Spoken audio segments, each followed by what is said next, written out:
Hey y'all, it's Savannah and this is Savannah Says. So I'm here to talk about a book that TikTok was heavily recommending that I read called Wicked Games by Maureen Smith. And this is a interracial sports romance, which again, TikTok was like really pushing this shit on me. So I was like, you know what? I'm gonna read it. I would say that generally speaking, sports romances are good, depending on the sport they're playing, but usually all sports it'll be good. I mean, I've really only ever read hockey and like soccer ones. Hockey, soccer, football. And usually the hockey ones are the best, but this one was not good. And I'm here to tell you why it was not good. Okay, so first of all, this book is over 500 pages. Strike one. There's no reason a romance needs to be that long ever. And this one didn't need to be, and it really showed that there was not enough plot to fit the pages. That being the first issue. The second issue was that this book, the timeline of the story only takes place for like 3 months. It's like October to December and then the book is over. So I found it hard to believe that all of these things were happening in 3 months. But keeping that in mind, let's go through the plot of the story, right? So you have this woman named Nadia. She's like 25. Her twin brother is a sports reporter for like their small town newspaper thing. And he's like covering for one of his coworkers who normally covers like bigger stories. And he's at this hockey practice, start of the season. They're in Colorado. I don't know if the hockey team is real or not. I don't even remember what the name of the team is. It must have been fake, but whatever. It's an NHL team. He's covering this practice. I almost said rehearsal. He's covering this practice, and the hottest player on the team, who's like a bad boy, like everyone loves him. He's like the most famous one. He like skates past and looks at Nadia. He's like into her. She also feels a connection through when their eyes pass each other. And so Nelson, I think his name is Nelson. I think the brother's name is Nelson. He ends up like in the locker room, like trying to get an interview, but the hockey player, whose name is Reed, doesn't give interviews to press. Like that's like his thing. He doesn't do it.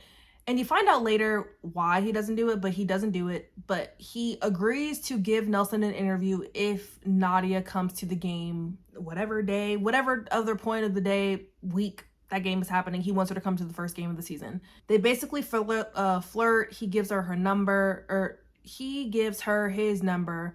That's how they meet and how they start talking.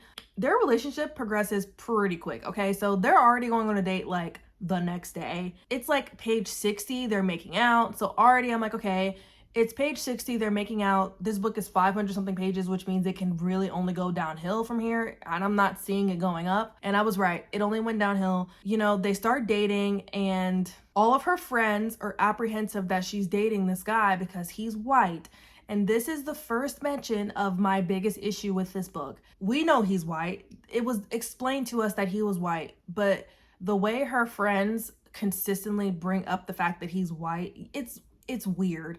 Like they'll be like, "Oh, you date white boys, girl? Like he's white. You want to date him? He's white." There's the whole thing about how white people are colonizers, which I'm not here to dispute the history of the world. We know the history of the world. We can't change that. We're living in the now, not the past, right? I think it's weird that you are fixating on that when you're trying to have sex with this guy. Like it's very strange, very strange. But they start dating anyway, even though she has like a bad history with jocks, as she puts it. She dated a lot of athletes in college. They all did her dirty, so she doesn't want to date an athlete anymore. So she's kind of slow moving to like date him. But they finally start dating, and it's like the third away game of the season. Again, what month are we in? I don't know. It's a 3-month time period. Third away game of the season, and there's like this tabloid picture that gets taken, and he's got this girl like sitting on his lap, which looks bad, and he knows it looks bad even though he didn't do anything. It just looks bad. So he tries to talk to Nadia about it, and she refuses to talk to him. For me, I guess we're on strike 3 now because the race thing was strike 2. So one thing that I hate about romance books is that there is always this like variation of a miscommunication trope, which I already just don't care about. Like I think that's so dumb. I think if you're dating someone, you should be able to talk to them about like what you're going through and what you're mad about as an adult, because we're all adults, right? And everyone in these books are adults, but they don't act like them. So in this case, it wasn't even miscommunication. Like they were both confused. It was just very much Reed trying to communicate and Nadia refusing to communicate, which is somehow worse than miscommunication because you are just blatantly saying, I don't care what you have to say and what you're saying is wrong. Like it was very weird, and it went on for a long time in the book. Like in the time period of the book, it went on for 3 weeks, which, okay, they meet, they break up for 3 weeks, so that already is like a month, right? A month in dating time that has passed that they were not together, essentially. So that means all of what I'm about to say next happens in the last, like, happens between Thanksgiving and Christmas. So they get back together, and she takes him to her family's house. Actually, while they're separated, or while he's like on his away games or whatever, she goes home, tells her family she's dating this guy. They're like, oh, you're dating an athlete, like, you know, that's no good for you. She's like, yeah, I know, but he's like, I like him, whatever, he makes me feel special, whatever. Her dad goes on this long tirade about like how white people were slave owners and you can't date a slave owner, you can't date people like that, no white person's ever going to be good enough for my daughter, blah, blah, blah. It was just like very weird to me. It was very much giving Hotep, absolutely giving Hotep. And I was just like, if I have to read about how this man is white one more time, like, how could I forget he's white? He plays hockey. Like, I mean, there's not like there's that many black people who are playing hockey, right? Like, I don't know what the fixation this author had with like making sure we knew that he was white and that Nadia was black. Like, girl, I can't forget. You won't take your foot off my neck. You saying it every other page, every other sentence. I'm being reminded of the way they look. Like, I know, sis, I know. So she takes Reed to her house for Thanksgiving, and her dad goes on this same weird ass tirade about how like white people are the devil and all this other stuff, and it's just like very fucking strange to me. I might like input or insert like clips of or pictures of like the quotes that I thought were like really fucking strange. I don't know if that's legal or not, actually. I'm gonna do it anyway because y'all need to know. That Thanksgiving dinner was sketch. So then he invites her to meet his family, and he calls his mom and he's like, oh, I got this girlfriend, and the mom's like, oh, she's black. Okay, sis, like, you're mad about it, that's fine. And the way they explain her being mad about it, or the way Reed and his siblings explain it, is that the mom is mad because she filed for divorce from the dad because she got sick. I think she had cancer, maybe, I don't know. She got sick, and she was basically like pulling away from the dad. And the dad almost cheated on her, but came to his senses and did not. And the press got a hold of it, ran this really nasty story, which is also why Reed doesn't talk to the press anymore. But the mom was so mad that she divorced him, and then he got a Vietnamese girlfriend, which was specified as her being Vietnamese.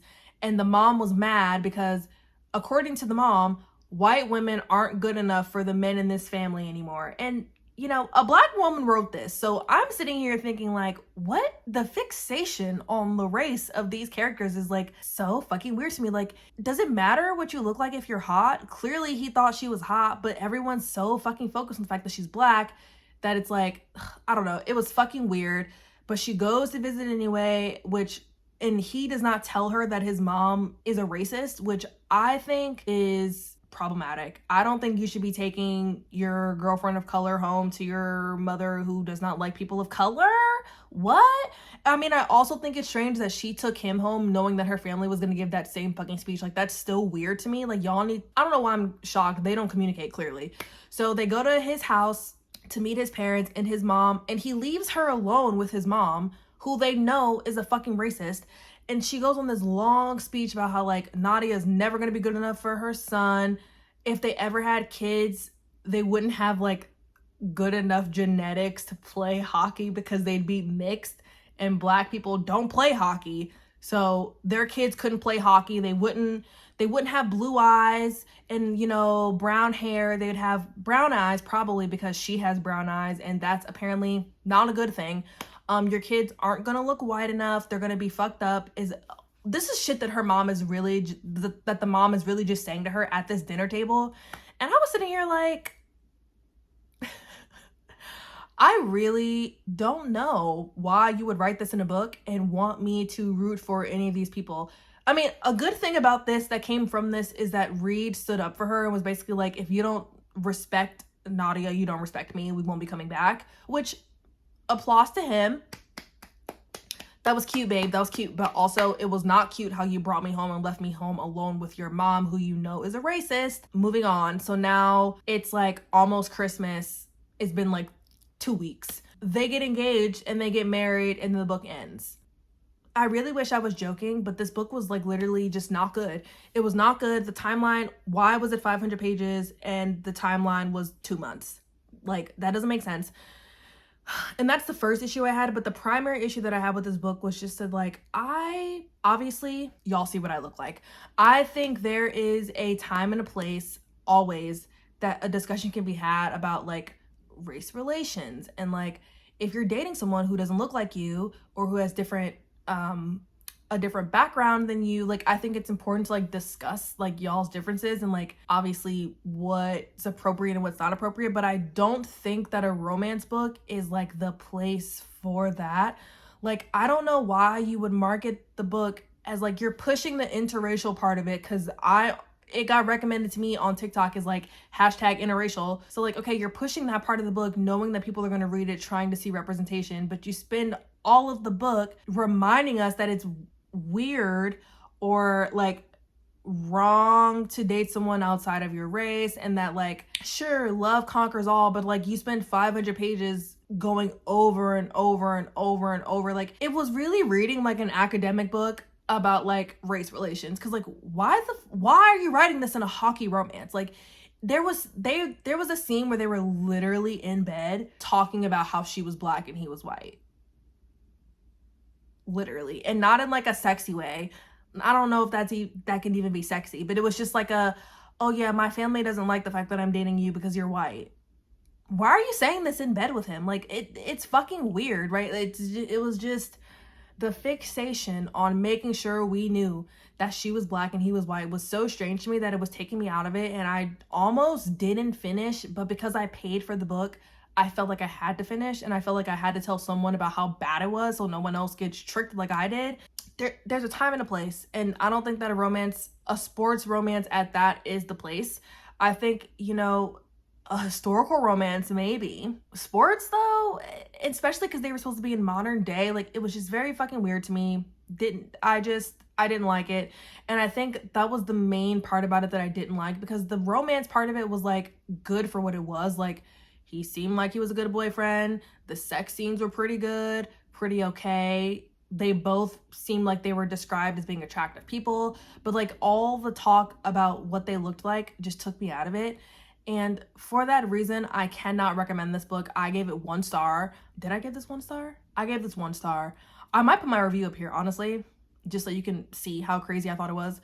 It wasn't good, and I don't think that I would ever read another book by this woman, because if that's how she's going to write all of her romances, which I'm assuming they're probably all interracial, because that's usually the case for these types of things, I'm not feeling it. I'm not feeling it.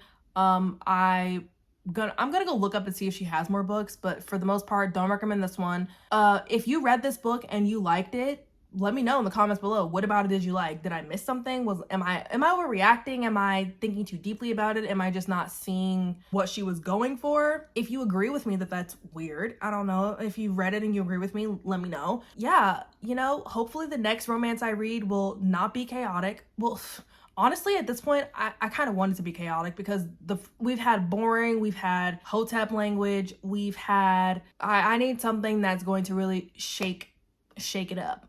Shake it up. I need to be entertained, So if you have anything that's going to shake it up and entertain me, comment below, and like and subscribe, and I'll see y'all next time. Bye.